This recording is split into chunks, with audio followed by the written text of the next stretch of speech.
जदि ओएसएससी परीक्षार 80 रु अधिक स्कोर करने को लक्ष्य रखिंट तेबे आजिर यही आलोचना आपण बहुत जरूरी।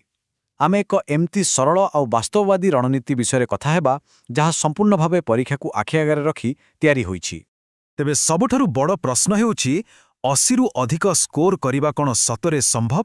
हाँ, निश्चय संभव। आउ केंती आसंतु एही पूरा आलोचना रे तारी उत्तर खोजिबा। देखंतु आमर पूरा रणनीति एही तीनोटी शब्द उपरे ही तैयारी। एथिरे कोनोसी जटिल कथा नाही, बरं एकदम सीधा सड़क आउ कामरे आसीबा भली उपाय। तेबे चालंतु आगकू बढ़िबा। ए होछि आम आलोचनार पूरा रोडमैप। आमे प्रथमे परीक्षा विषय बुझिबा, तापरे गोटी गोटी करी सबु विषयर रणनीति देखिबा, आउ शेषरे एक दैनिक योजना विषय कथा हेबा। जे कोनोसी खेल खेलिबा आगरु तार नियम जानिबा जेमती दरकार, ठीक सेमिति परीक्षा देबा आगरु तार पैटर्न को भलो भाबरे बुझिबा निहाती जरूरी। देखंतु एटी सीधा हिसाब 100टा प्रश्न पई 100 मार्क, माने प्रति प्रश्न पई गोटिए मार्क, किंतु समय मात्र 1.5 घंटा। आउ सबुठारु गुरुत्वपूर्ण कथा हेउछि हाँ, एही परीक्षा रे नेगेटिव मार्किंग अछि, माने गोटे भूल उत्तर देले आपणकर 0.25 मार्क कटि जिवो। एइटा ही होछि सबुठु बड़ खेल। एहार अर्थ आपण आदौ रिस्क नहीं पारिबे नाही। आसंतु एबे विषय गुड़िक भितरकू जिबा। आमे गणित आउ साधारण ज्ञानरू आरंभ करिबा, कारण ए दुईटाकू प्रस्तुत करिवार तरीका पूरापूरी अलगा। देखंतु गोटे पटे गणित रे आपणकू स्पीड आउ एक्यूरेसी दरकार।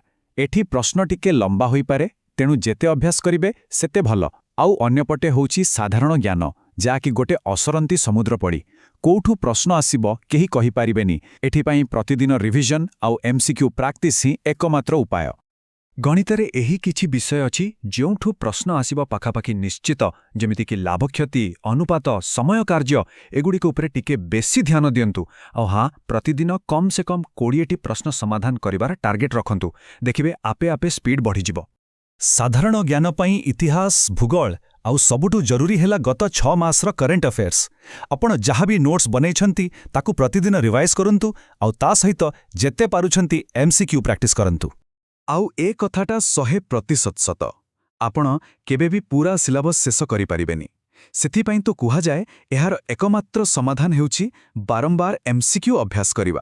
जेते अधिक प्रश्न आपणको आखि सामना देई जिवो सेते भल। चलंतु एबे इंग्राजी विषय को आसीबा। जानिछंती एटा होछु गोटे एमिति विषय जेउथिरे आपण बहुत सहजरे भलो मार्क आनी पारिबे। एहा एक प्रकारर स्कोरिंग सुजोग। बेसी किछि नुहे, बस एही 3टा काम को निजर दैनिक अभ्यास बनांतु। प्रतिदिन 10टा नुआ शब्द शिखंतु, स्कूल बेलर व्याकरण को टिके रिवाइज करंतु, आउ पुराना प्रश्नपत्र देखंतु। एतिकी ही यथेष्ट। इंग्राजी रे विशेष करी वोकैबुलरी, वन वर्ड सब्स्टिट्यूशन आउ पार्ट्स ऑफ स्पीच उपरे टिके अधिक फोकस करंतु। एगुड़िकर प्रश्न प्रायतः सीधा सड़क आसे, आउ एथिरे पूरा मार्क मिलिबार संभावना बहुत बेसी। इंग्राजी भली आउ गोटे स्कोरिंग विषय होछि कंप्यूटर। एथिरे भी आपण बहुत कम परिश्रम रे भल मार्क रखि पारिबे। देखंतु प्रश्नगुड़िक प्रायतः कंप्यूटर मौलिक ज्ञान उपर ही आसे। एमएस वर्ड रो शॉर्टकट की कौन, इनपुट आउ आउटपुट डिवाइस कहा को कहती, एमती छोट छोटा जिनस को भल भाव पढ़ी नेले आपण आराम से अधिकांश प्रश्नर उत्तर दे पारिबे। आउ कंप्यूटर पाई सफलतार गोटिए ही मंत्र अछि, एमसीक्यूज एमसीक्यूज आउ एमसीक्यूज। जेते अधिक संभव सेते अधिक एमसीक्यू अभ्यास करंतु। एहाठारु भलो उपाय आउ किछि नाही। अच्छा, तो एबे आमे सबु विषय कथा तो जानी गले, किंतु ए सबु को मिसे की गोटे दैनिक प्लान केमिति बनेबा? आसंतु सफलतार सही ब्लूप्रिंट विषय कथा हेबा।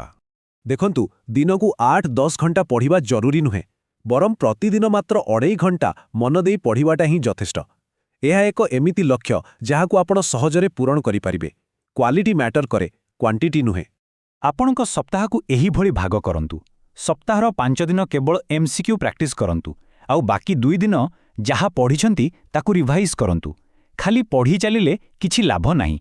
प्रैक्टिस आउ रिविजन ही आपणकू आगकू नेबो। तेबे एते सबु प्रस्तुति परे आसे सबुठु गुरुत्वपूर्ण कथा, परीक्षा दिन कौन करिवे। एथेपाई गोटे स्मार्ट गेम खेलिबाकू पड़िबो।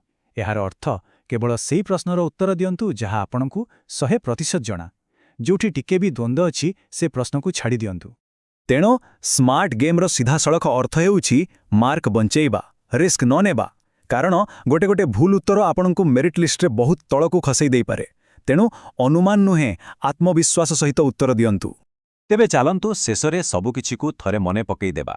ପ୍ରଥମେ ପରୀକ୍ଷା ପ୍ୟାଟର୍ନକୁ ବୁଝନ୍ତୁ, ବିଶେଷ କରି ନେଗେଟିଭ୍ ମାର୍କିଂକୁ। ଗଣିତ ଆଉ ସାଧାରଣ ଜ୍ଞାନ ପାଇଁ ଅଲଗା ଅଲଗା ଷ୍ଟ୍ରାଟେଜି ବନାନ୍ତୁ। ଇଂରାଜୀ ଓ କମ୍ପ୍ୟୁଟରକୁ ପ୍ରତିଦିନ ସମୟ ଦିଅନ୍ତୁ।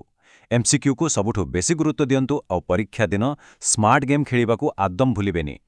ତେବେ ଶେଷରେ ମୋର ଏହି ଗୋଟିଏ ପ୍ରଶ୍ନ, ଏହି ସବୁ ରଣନୀତିକୁ ଆଧାର କରି ଆପଣଙ୍କ ଦୈନିକ ଯୋଜନା କ'ଣ? ଆପଣଙ୍କୁ ଜିତେଇବା ପାଇଁ ପ୍ରସ୍ତୁତ ଅଛି? ଏହାର ଉତ୍ତର ନିଜକୁ ପଚାରନ୍ତୁ, କାରଣ ଏହା ହିଁ ଆପଣଙ୍କ ସଫଳତାର ରାସ୍ତା ତିଆରି କରିବ।